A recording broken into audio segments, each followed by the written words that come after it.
Hey guys, we just finished recording an episode with Hector Martinez. Wow, what a great episode. He like besides the just sheer knowledge that he brings to the table, like as far as flipping and real estate goes, like this guy like truly like lives his life with positivity, with Mhm. drive, with He's so enthusiasm. wise. He's so wise, Yeah. like he really has an introspective view in life and really I guess that's part of his faith, right? Because Yeah. he channels God and he has that belief system. It really makes him reflect on himself. Yeah, for sure. Uh There's so many like little like nuggets like that, like bigger pockets of like phrasing, golden nuggets that he brings to the table. But in a more like technical way, like one way that he added value to me during the interview, besides the great points that he gave, was that like he reaches out to so many realtors to try to find good deals or good people to work with. So like he's often reaching messaging the top realtors in the brokerages. Like he did say that he doesn't tend to reach out to young realtors because I think that he's going to go for the more proven method, and I think that's a wise thing to do. It's not easy because those realtors are tough to get because they have a lot of people going after them as well. But it's building that relationship. and also the persistency that he has. Like he's very persistent when a realtor says like, "Oh, I have a potential deal." He's there like right away. Like he'll Yeah, drive right to the property yeah, to show that he's serious. It's not like, oh, send me the address, let me like take a look and this and that, and never get back to them. So like you need to show you're serious as well because they want business, they want to get their deals in and out. So that's important as well. yeah, yeah. For somebody like him who like does a lot of volume, and you guys will hear in the episode, he does a lot of volume every year. So like it's really important for him to act on these relationships because then he's gonna facilitate more deals for himself. Yeah, and I guess my takeaway, I really like the fact that he said to not really be fearful about the action you take or the risks you take because it takes some knowledge to get to the point where you are to take a risk, right? And so even if that risk, like trying to flip a home, doesn't work out and you lose money, it's not like you're starting from zero. You take two steps forward, you might take one step back. You don't take three steps back because you're starting from knowledge. You'll take that knowledge into your next deal or the next phase, the next chapter of your life. So I think that's a really good takeaway and a reason for people to actually take action and not be so fearful because the worst thing that'll happen is maybe you take a step back, but it's still a benefit because you learned immensely from that opportunity. Oh yeah, So I think that's super valuable to if you're scared of taking that step or putting in offers or looking for deals, like it's going to be a learning process and know that there's going to be some bumps, but at the end of that comes success. oh yeah, yeah. This episode was a big one in pushing me, somebody who doesn't have too much experience, to make sure that I do have like make sure I put out and like make sure I am actionable with my next steps. So yeah, without further ado, this is Hector Martinez. This is the Curious Investor podcast. Hope you guys enjoy the episode.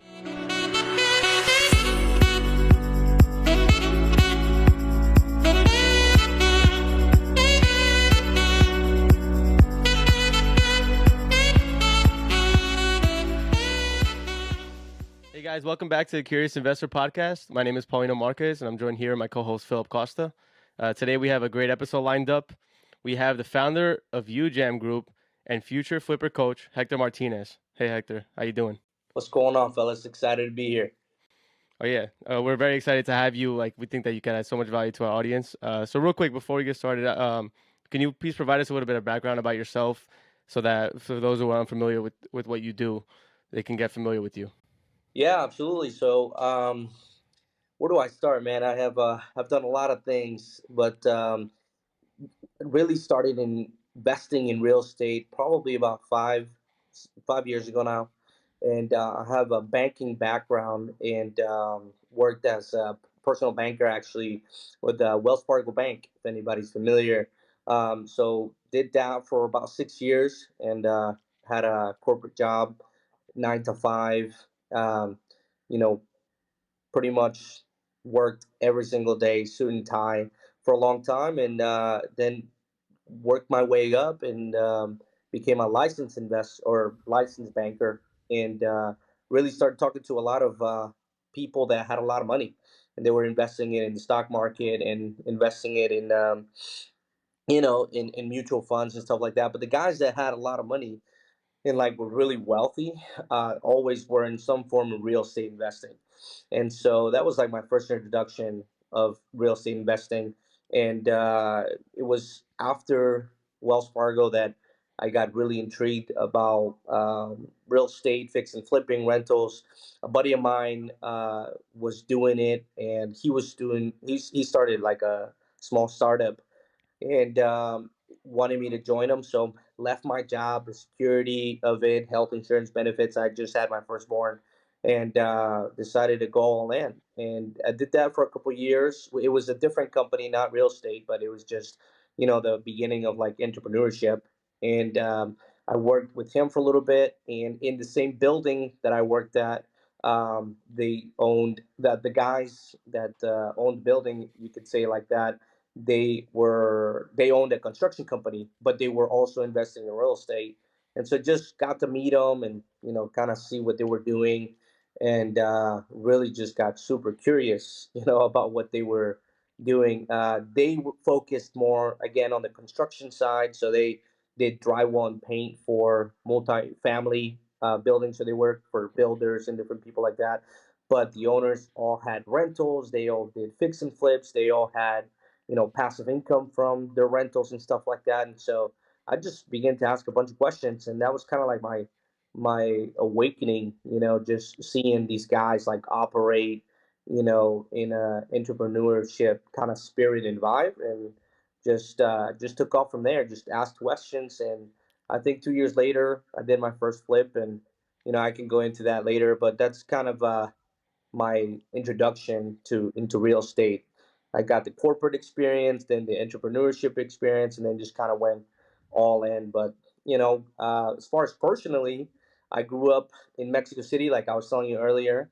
Born and raised there, and when I was 6 years old, we moved to Philadelphia, Pennsylvania, and grew up really humble beginnings. My parents didn't make a lot of money. My mom used to clean houses for a living. My dad was a painter, so like pretty much came from nothing. And just had a really strong work ethic. So that kind of all uh, applied itself when I got into real estate. And that's kind of a little short, introduction of who I am or where I come from. Yeah, nice. That's awesome. Nice. So I would like to get into that first deal. What was it? What was it, and how did you find it? Like, just go into some of those details of the deal. Yeah, so my first deal, I was still working at the construction company or at the drywall and paint company. I was overseeing their finance department. And I just remember my mother in law at the time had just gotten her real estate license. So she was a brand new agent. This is probably about 5 years ago now, or maybe even 6 years ago. And she was just hunting for deals, residential clients. And, when I kind of got introduced to the whole fix and flip thing and just understood how easy it was, I just asked her to be on the lookout, for deals on the MLS. And at the time, it was kind of like a similar market to where we are now, where it was pretty much a buyer's market.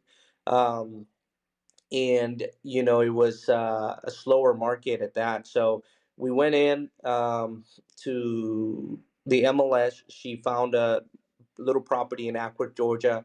It was like a ranch home, and there was this guy that was in the military needed to move out to California, so he's pretty motivated to sell the house and move. And dude, I had no mastermind, no money. Like I was green. I was super fresh.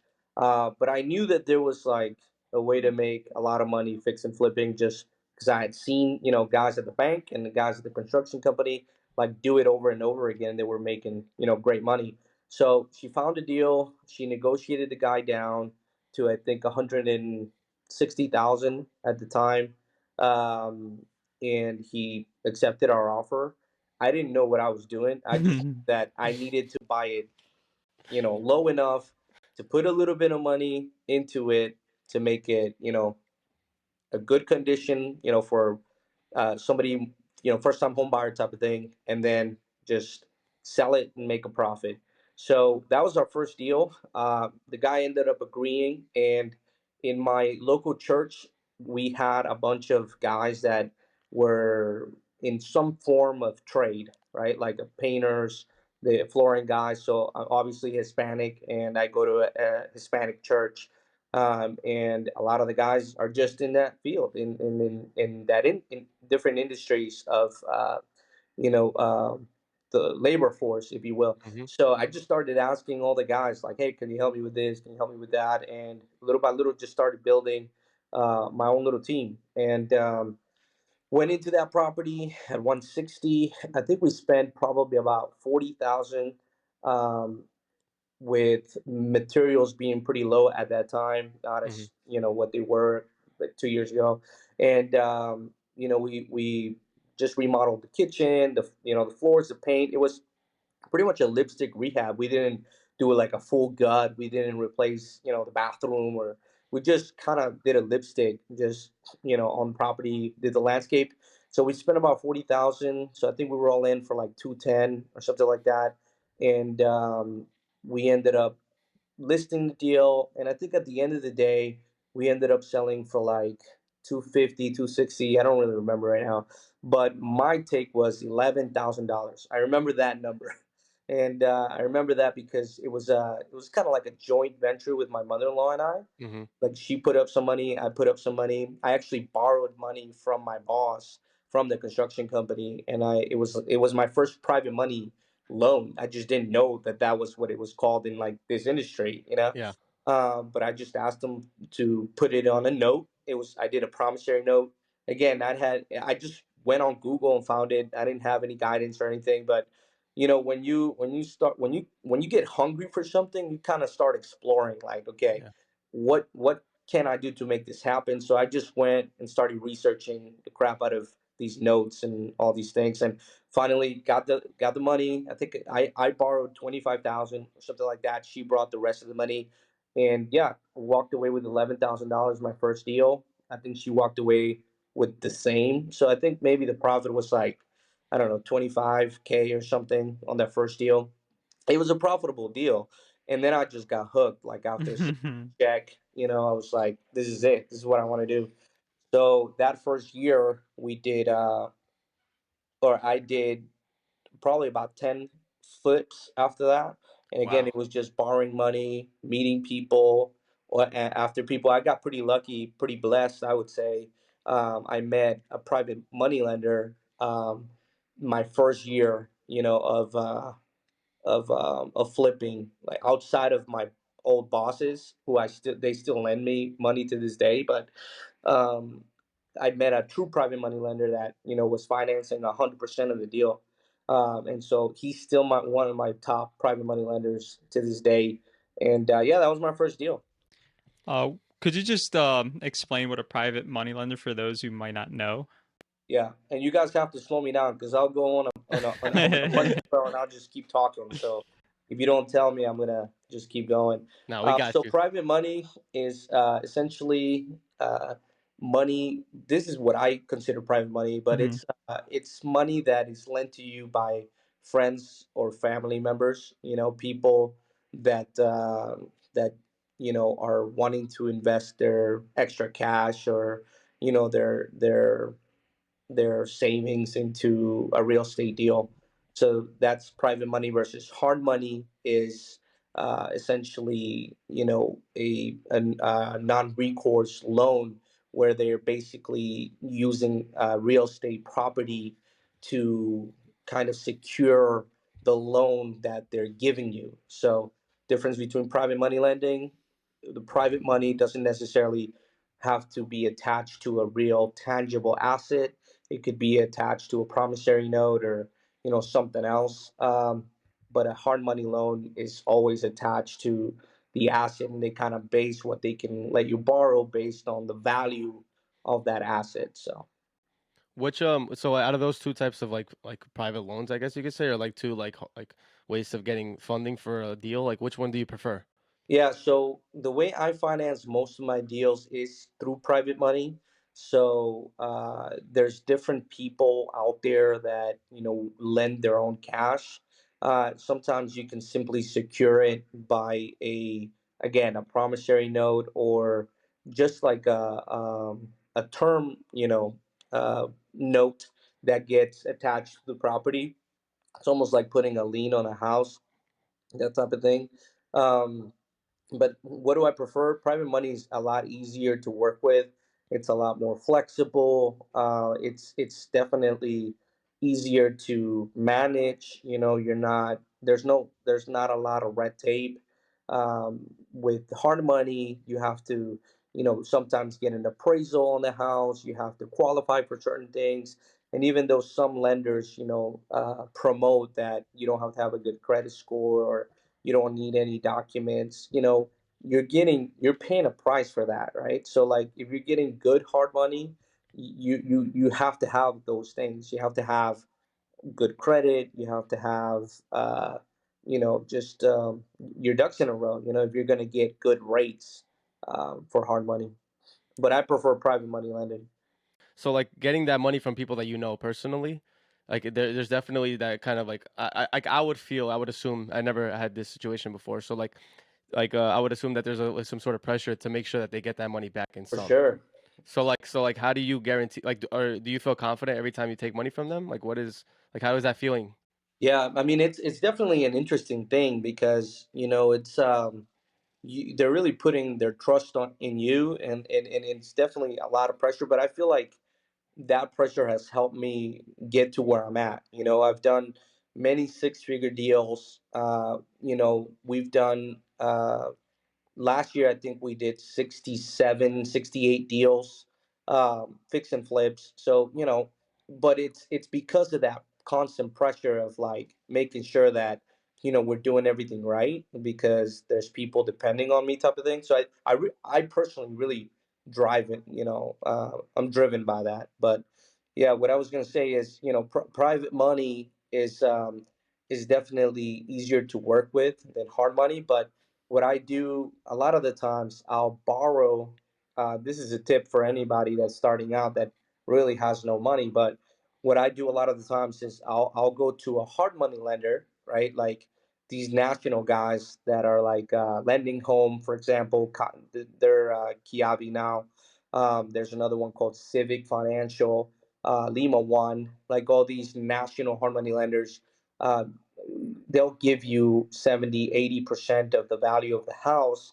Well, then you have to come up with the down payment, right? So let's say it's $100,000. They're going to give you 70% of that. So they're gonna let you borrow $70,000, and you still need to raise that $30,000, right? So what I do is I combine hard money and private money. So I'll go and borrow the 30,000. That's called gap funding, so that I can come and so I can come at 100% with $0 out of my pocket to get the deal done. What interest rates are you getting this money for typically? So the hard money is usually pretty standard. Depending on your credit score, they usually are tiered. So I've seen anywhere from like 8% all the way to 12, 13, 14, 16% annualized. And then you're paying points. So you're paying anywhere from half a point to 2.5 points. 3 points is just, I haven't seen that too much, but 2.5 points is the max on hard money. And then private money, like I said, it's flexible, so everybody's different, depending on how much they let you borrow. Like if somebody's only going to let you borrow $30,000, really the industry average, that I'm getting, I'd say is like 10 to, I would say 15% annualized. Hmm. But like when I was starting out, I was paying, I think, 8 to 10% monthly, like because I just needed the money. You know what I mean? And yeah, you're not going to make as much, but you're utilizing other people's money at that point. So it's really a safe bet. You're putting the pressure, and you're betting on yourself at that point. And a lot of these short-term loans, it's usually interest only, right? Yeah. in that beginning stages of the project where you're renovating it? Yeah, absolutely. Then you get into, some of the hard money lenders will allow you to refinance into a long-term product, which sometimes they offer. And I've done that before, and that's when you'll get a principal and interest loan for either them or, a traditional bank like Bank of America, Wells Fargo, whatever. Okay, cool. So I'd like to get into where you are now. So you said you did about 60 deals last year or this year? Yeah, like 67, something like that. Okay. So what kind of systems are you using and how are you able to find all these deals, source them? I guess the majority of my deals come from word of mouth, you know, um, referrals and realtors. So I've been pretty blessed, pretty lucky to have met some really good realtors that feed me a lot of deals. Just last week I had 4 deals from a realtor that we're closing in, several different dates this month in September. But, I've just been, like I said in the beginning, I started with my mother-in-law, and she was constantly digging the MLS, and then I realized that I wanted to do this in volume. Started adding people to the team, and people to help me, etc. And I realized I needed to connect with as many realtors as possible, and I really got to find investor-friendly realtors, that understand what you're looking for, and understand your numbers and your design and your buy box or whatever. So I would say 80 to 90% of our deals come from realtors or word of mouth, wholesalers, people that know that we can close on time, etc. And then I would say 20% of the deals come from off market strategies. So, like texting, mailers, cold calling. We've done TV commercials. We have never done radio, but we've done, what else have we done? We've done, yeah, TV ads like in barbers and salons and different things like that. So just kind of trying everything, but that brings about 20% of the deals. And our Yeah, biggest lead source in that department is mailers and texting. Like I had a question about like the realtors. So like, how like you said that it's very important that you find realtors that are very investor friendly. Like as somebody who's starting out, like how do you source? Like how do you find? Like I've been struggling with this recently. I was like trying to like find a way to contact investor friendly realtors. Like where do you find like a good realtor like that? Because like I feel like there's so many realtors out there Yeah. that are so new and or that there's just residential and they care more about the aesthetic. They don't really think of it as an investment friendly kind of deal, or like they're not thinking that way. Like, how do you like like go about finding those realtors? Yeah. So, honestly, my approach is very different than other people's. I don't, you hear this in the industry and different masterminds, like, find yourself the rookie agent because you can train him your way, and you can kind of team up and get together and conquer the world, and that's great, and that's happened before. But I go for the top agent in a brokerage, and really that's been what's worked. I have one of the best agents that sources deals for us is the top agent in her brokerage, and she's like top 10 in Atlanta. Like, she is big time realtor that you know just I wouldn't say worked out. We had a lot of back and forth conversation until we found the the commonalities and the harmony, on how we both worked, and we enjoyed working together, and how we did deals together. So now it's like a constant feed. But one way you can find realtors is obviously go to meetups and all that, and all that's great. And I think it's sometimes a little bit difficult to do. But one thing that we did, um, I think 2 years back, we went on Zillow.com, and there's a way to find an agent on Zillow. So if you go to agentfinder.com, not agentfinder.com, Zillow.com, and you go to Agent Finder on their website, um, you type in the zip code of the areas you want to target, and this huge list of realtors comes up. So what I did is I went and I typed in the zip code in my area, and I had one of my guys in my team just cold call all those realtors and introduce himself to them, tell them what we do, and you're gonna hit it off sooner or later with one or two of them. Again, I speak Spanish, so there's a way to filter the realtors by language. I don't know if you guys knew that. So I would just add, speak Spanish. And Mhm. so there you go. That's one commonality, one thing that you have in common with that person. And typically, when you have something in common, it's easier to connect. So that's what we did. And I remember we did this like the first day we started cold calling people, agents, and we would go to like top agent in certain brokerages. I remember calling this one particular agent, and she just seemed super rushed. Like, what can I do for you? Like, what do you want?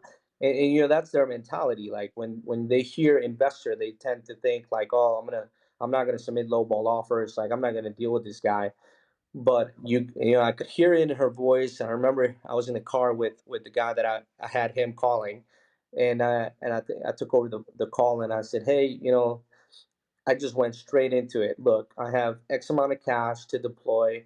I'm looking for a deal tomorrow. If you have something right now, I'll drive to you and I'll go see it today.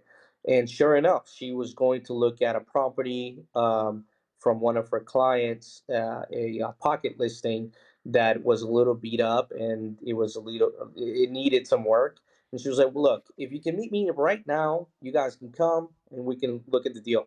Sure enough, we dropped everything we were doing. We showed up. She was super shocked that we showed up, and we ended up doing a deal because at the end of the day, they just want to know that you're going to fulfill your end of the bargain, and they don't have time to waste, just like you don't have time to waste. So I just taken the approach of going, straight into it and giving them as much value as I can up front, so that they know that I mean business. And I have many great stories like that of working and networking with realtors that have just made hundreds of thousands of dollars for me.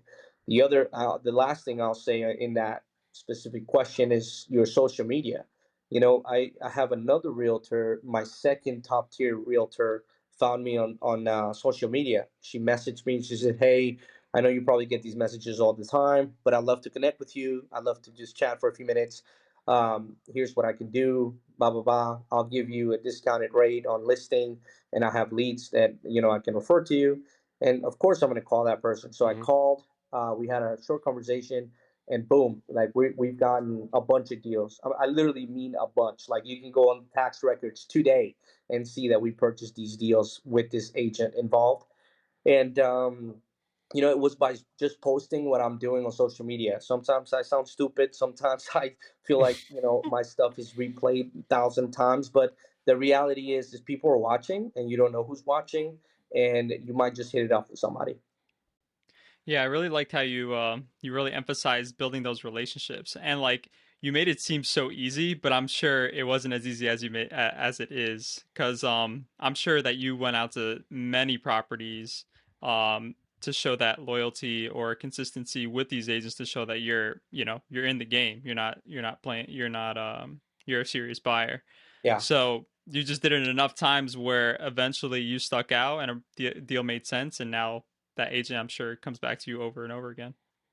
Yeah, that's exactly right. It does take work. You gotta put in the time and show value. I the my number one agent. I met her at a closing, and a lot of you don't know the power that gratitude has in this business. And what I mean by that is, I met her at a closing, and I was buying a property she had listed for one of her clients. And, I met her briefly in the law firm. I signed for my documents. She had her clients. She was walking out and said, "Hey, thank you so much for this transaction. I'd love to connect with you later." She blew me off and she just walked away. And she was like, "Yeah, thank you. See you later." Kind of short and sweet. But then here's the key. What I did is I found her email in the list of, the the transaction that we had did, and I sent her another thank you email. And I said, "Hey, it was a pleasure to meet you. Thank you. Just want to express my gratitude." And I was being sincere on Mm-hmm. how you handled this transaction. Really appreciate you. Please keep me in mind for any other deal. And that follow up email, it took 2 months before I ever heard back from her, but she kept me in mind. And after those 2 months went by, we did another deal together, did another deal together, did another deal together. We've done probably, I don't know, at this point, we've done maybe 20 deals together Right. this year. Like we've done a lot of business with this girl, and it was because of a follow up email, and she was the lady that got me my first, or no, it wasn't my first. I think it was my third six-figure deal, but it was one of the largest six-figure deals that I had ever done, and it was just a follow-up email, being sincere and just following up. For sure. Yeah, you have to just keep hitting that bag, until things work out. It's just that consistency. But Yeah. I heard you mention you're in masterminds, Mhm. and I would like to know what kind of masterminds you're in and what kind of value has that provided for you in your investing career. Yeah, yeah. So, when I started, I didn't know what masterminds were. I think it was probably the second or third year that I started just feeling like I needed more knowledge and wanted to scale and grow. So I started just looking around on my Instagram, and Ryan Pineda came up when he had like 15,000 followers. And I started seeing him post a lot about real estate and about a mastermind called Future Flipper. And remember at that time, I had just partnered up with my now business partner, and we kind of just had a conversation about wanting to grow, wanting to scale, implementing some things that we wanted to do. And we applied for the Future Flipper program. And one of his guys called us and just kind of hit it off. And we attended like the first event that they had.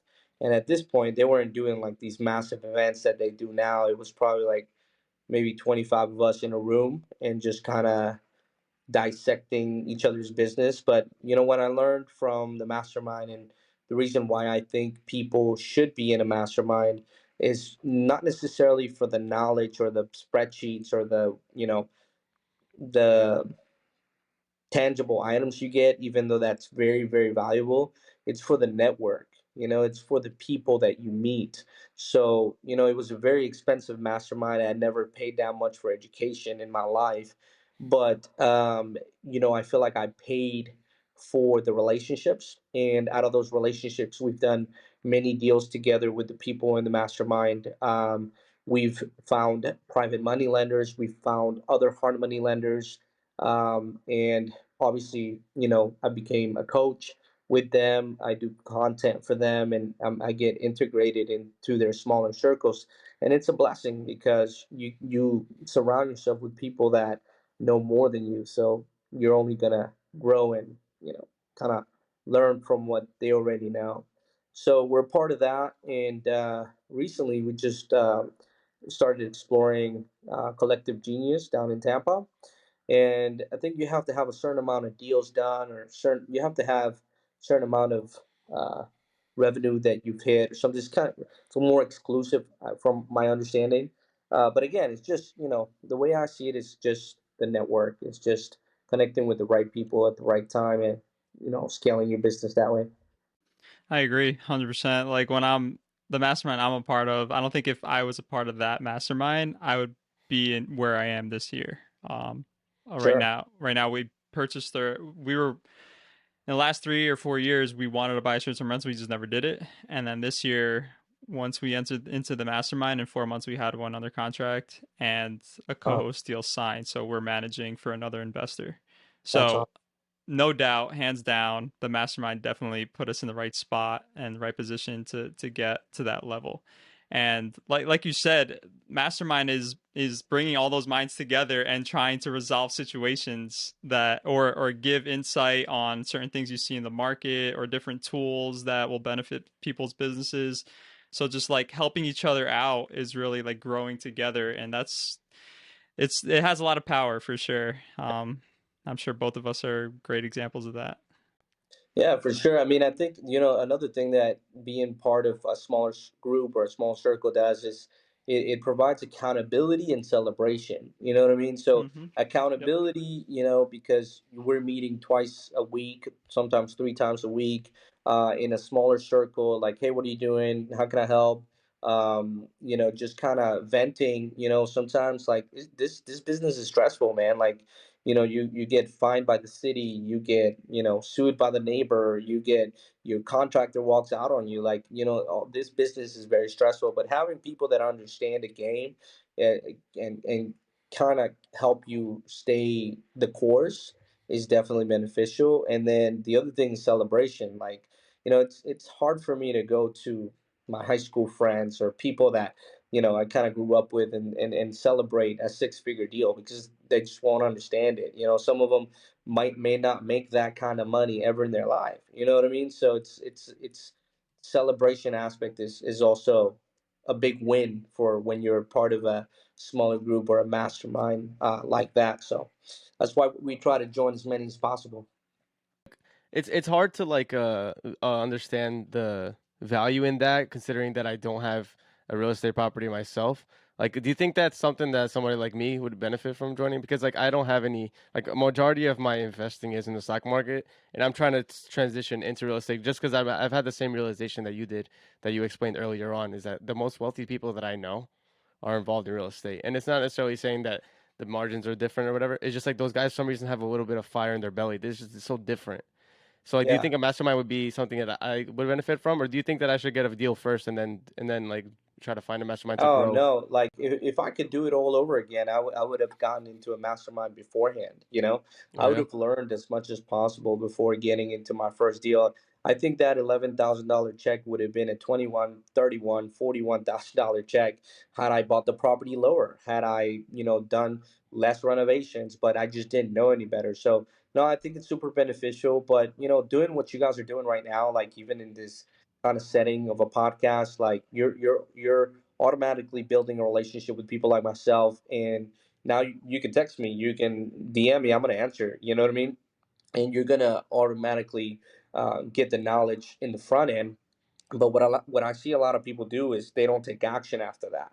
You know what I mean? It's like the analysis paralysis stigma. So I had a buddy that I was coaching for a couple months. I opened up like a Tuesday morning type of call, 10 o'clock to 11 o'clock Eastern, and I did it for about a couple 6 months. I was on them every week, like, hey, did you call your sellers? Did you send your leads? I mean, your text message. They're like, what are you doing? It was, I just kind of wanted to give back. And this guy was just like, man, I'm just so scared of, doing it wrong. And, for 6 months, he didn't do anything. And, you know, I think it took him almost a year to finally do something. And so my biggest advice is like, yes, get in a mastermind. Yes, surround yourself with people that, know more than you. And yeah, that's great. But if you don't take action, none of it is worth it. So it's almost like me just taking that action and maybe not making it $11,000 or $2,000, like, was better than just sitting waiting around for something to happen. You know what I mean? Yeah. yeah. That's really good advice, and I think a lot of people that are gonna be listening to this are gonna be like, yeah, maybe I'm not taking action. Maybe this is what I need to take action. So yeah, Sometimes you overanalyze things for the sake of analyzing them. You know what I mean? Sometimes yeah, you just gotta jump off the cliff. You know what I mean? Like, yeah, and if you fail, you fail. What's the worst thing that can happen? You dust off and you try again. You know what I yeah, mean? Like, dude, I failed many times in my life, but the reality is I've never let failure determine the outcome of my future. And I said this in the last conference I spoke in, at Ryan Pineda's conference. There's like 500 investors, probably making twice or three times as much as me. Some of them probably five times as much as me. And I remember just being super nervous, like before I was getting ready to speak in front of this crowd. And I was just like, man, if I fail, like, it is what it is. Like, but at least I did it. You know what I mean? And I can be proud of that. And one of the quotes that I used in my speech was a quote that I kind of live by, and it's the famous Rocky Balboa quote in one of his movies. And he says, "It's not how hard you hit; it's how hard you can get hit and keep moving forward." You know what I Hmm. mean? And that's what I live by. Like, you're gonna fail, you're gonna fall, you're gonna mess up, but it's how you respond and how you react to failure that I think determines the winners and the losers. You know what I mean? Yeah, a lot of his mindset as well. If you think a loss is just a loss, then yes, you're not going to progress. But if you take a loss as a learning lesson, you're getting one step closer to success. Because Yes, even if sir. you take a risk and you fail, you never start at a negative point. You start with that knowledge base, Yeah, and you know you're not going to make that mistake again. And you've gone through an experience where, okay, where could I have done better? Where can I adjust? And then thrive from there. yeah, So anytime you do something, it's a learning lesson. It's an experience. If you fail, you fail, but at least there's a learning lesson in there that you can take for the next one. absolutely, 1,000%. So, like following that, we usually get to this segment here at the end of every episode where we ask three different questions. We ask a personal question, a professional question, and a random question. Sure. And to begin, we'll do the personal question. So, Phil, go ahead. Yeah. So the personal question is, what habit or trait are you currently working on? The first one that comes to mind is waking up earlier, and I've been doing this for a couple of years now, and it's just a habit that I've kind of tried to repeat over and over. But I really find that it's just good for you, man. Like waking up in the morning, early morning, like it's just good for you. I remember when I was working for Wells Fargo, actually. I had like a season for probably 2 years where I was reading Jocko Willink. If you guys never read the book Extreme Ownership, Yeah. and dude, I was going to CrossFit every single day. I lost like 45 pounds. I was in the best shape of my life, and it was because of like this habit that it was just waking up in the morning and just getting after it and being disciplined, and that kind of stuck with me. And then I had kids, and it started getting hard, but now my routine's a little different, but it's still there. You know what I mean? So I constantly try to wake up early in the morning and just spend time in personal development. Um, and before it was like simply exercising and just like going to the gym and praying. Like that's always been the case. But now, there's a guy named Albert. I forget his last name right now, but he's a big social media guy. He's the founder of the Mortgage Guys. He talks about how he spends 4 to 5 hours of personal development before anybody else gets up in the morning in his house, and that kind of impressed me, man. And I wanted to mimic that and just start. I don't know that I could wake up 5 hours earlier, but that's probably when my kids are going to sleep. But it's like just having the routine, and that's currently what I'm working on. And I find that I get such clear thoughts. My best ideas come in the morning. I have a lot of clarity, like in the morning. If I'm working through a problem the night before, the answer usually comes early in the morning. And then I just again, I told you guys, like, I'm a really spiritual person. So I think that when you wake up and you seek the Lord and you seek God and you pray, it's just something that happens. It sets your tone. Last thing on that topic, on that question, is I try to implement the gratitude journal. The 5 minute journal is what I recommend, but it's just being thankful. It's a guided uh, habit. Basically, it's a book, or you can get it on the app. But essentially, just ask you to answer what are the top three things that you're grateful for in this moment. And so I try to do that every day. And sometimes my answers vary, but I seem to always say I'm thankful for my wife, for my children, and my business, kind of all in the same. And then, sometimes I'll be thankful for, just the cup of coffee that I have. Like, not everybody has that opportunity. So yeah, I would say that that's the habit that I'm currently doing, currently working. I'm glad to hear that you're still trying to chase that habit even with when you have kids, because I feel like when you have kids is the most is even more important to have that extra time for yourself to Oh, get for yourself level headed, because once they wake up, like you're on the over. grind. Yeah, you have full-time job at that point. So like you need that time in the morning, or however you find some time to clear Yeah, your head for yourself. you need it, man. You need it. Like you need it. So Yeah. All right. So yeah. So the next question is a professional question. It's like, where do you see yourself professionally in 5 to 10 years? it's a great question, man. We've been very successful at what we've been doing. We're on track to do 100 flips this year. We hit 1.3 million last year. Our goal is to do over that, um, get close to the 2 million mark in profit, and it's starting to become a well-oiled machine. In some of our fix and flip process, our systems, administratively, um, sales. We're still working on that, obviously, but once we turn that over, I think we're definitely going to get into multifamily here soon and start investing in some of those larger deals. And really starting to feel syndication is going to be something that we get into. We have the right partnerships for that, and new development. So we built some really, really strong relationships in the new construction, new development arena. That it's just a matter of time. Like in the next 2, 3 years, we'll be doing, neighborhoods, and really, really excited about that. And then personally, in that professional environment, just opened up a plumbing company, a sewer and drain company not too long ago, so looking to expand that and potentially franchise that at one point or another.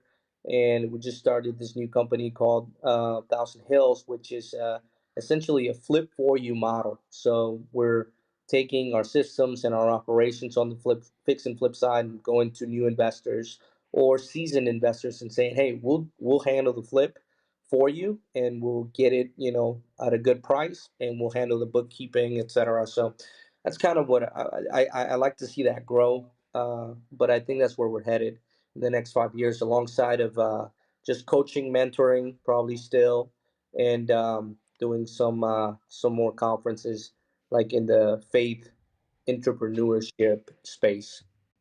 Yeah, I really like that strategy. Like you're creating multiple businesses that create active income, so then you can place that into something a little bit more passive, like you were Right. talking about the multifamily. Yeah. I feel like so many people focus so much on just saving and then investing all of that into like a small multifamily, that they don't think about how can I generate more money to then go bigger quicker.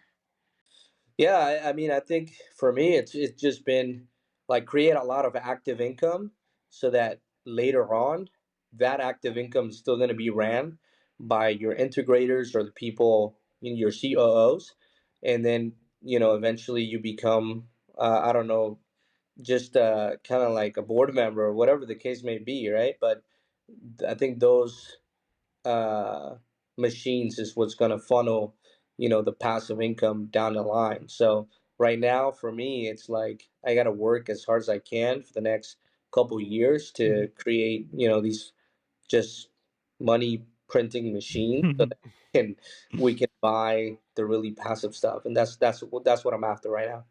Yeah, fair enough. Really cool. As so for the random question, when you're old and look back in your life, what do you think will matter the most to you? Ooh, man, that's like a deep question. Um, what will matter the most? Uh, Man, not you got me thinking deep here. I mean, honestly, what will matter the most? None of this will matter the most. Like money doesn't matter. It's not gonna matter in the future.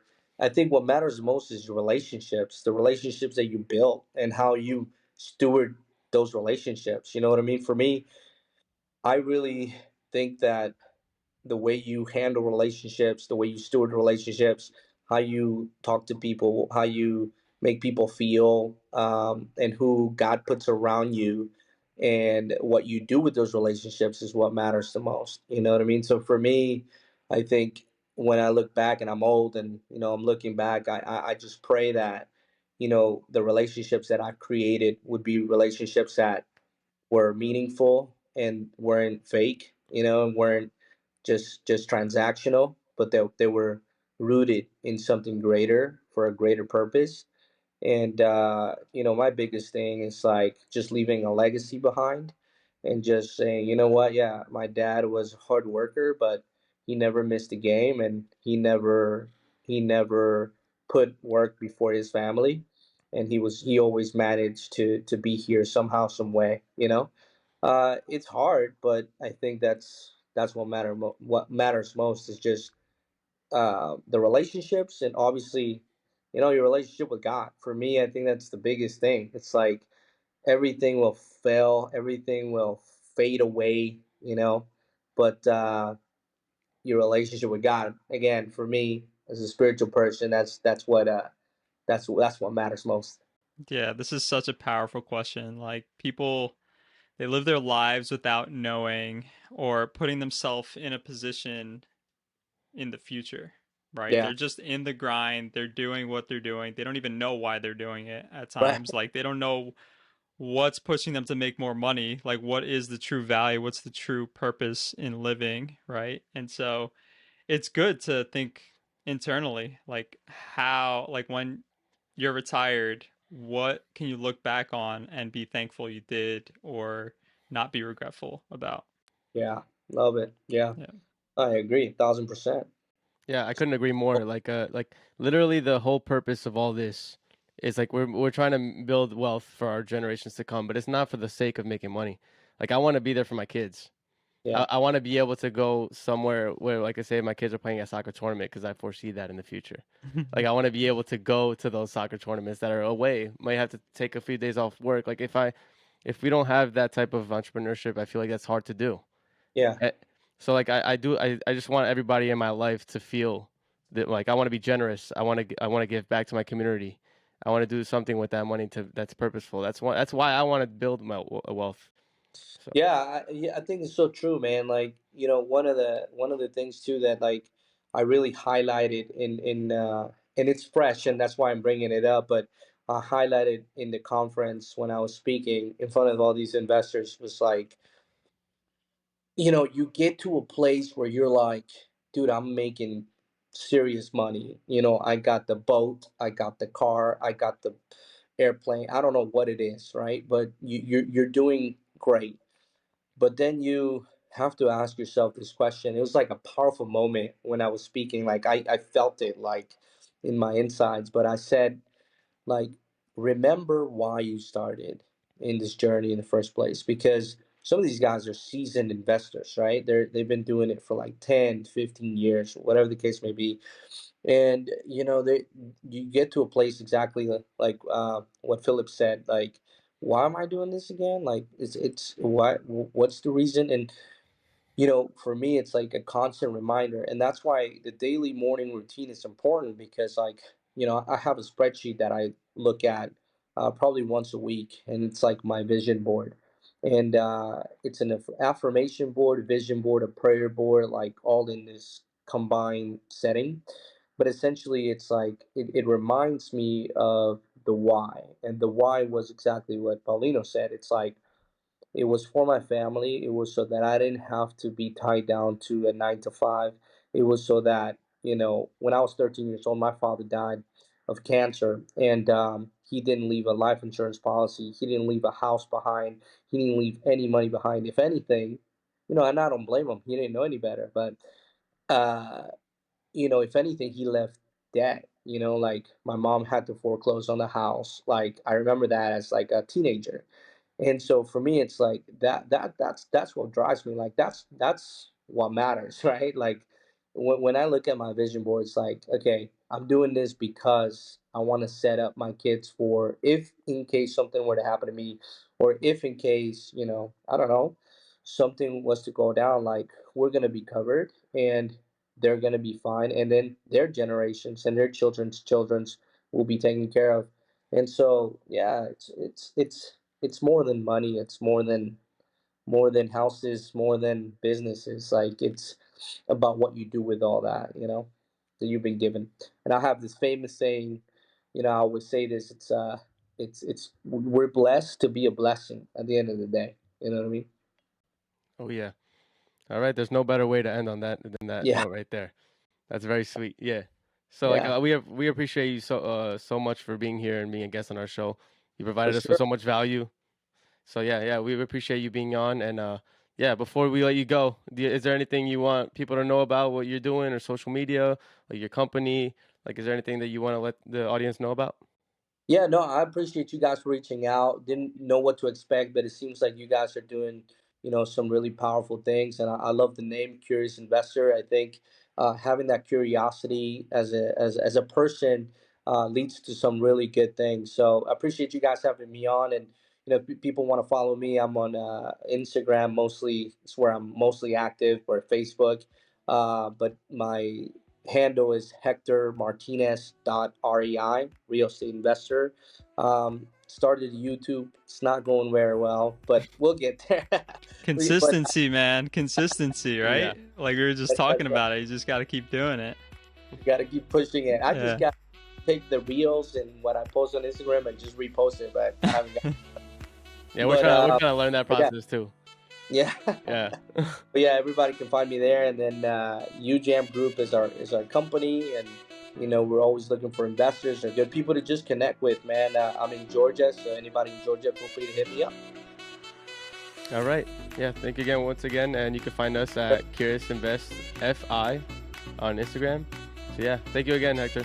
All right, guys, y'all take it easy. Have Feel a free good to one, man. reach out to me, and we'll be in touch. You absolutely will. Thank you, You man. guys have a good one. See ya. See you, man.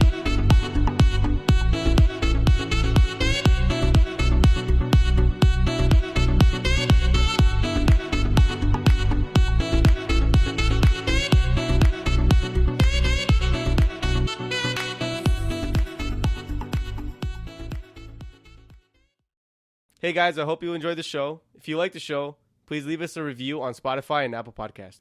And if you're watching us on YouTube, hit that like button, leave us a comment, and subscribe to our channel. You can also follow us on Instagram at CuriousInvestFI. All this helps support our podcast. Ciao.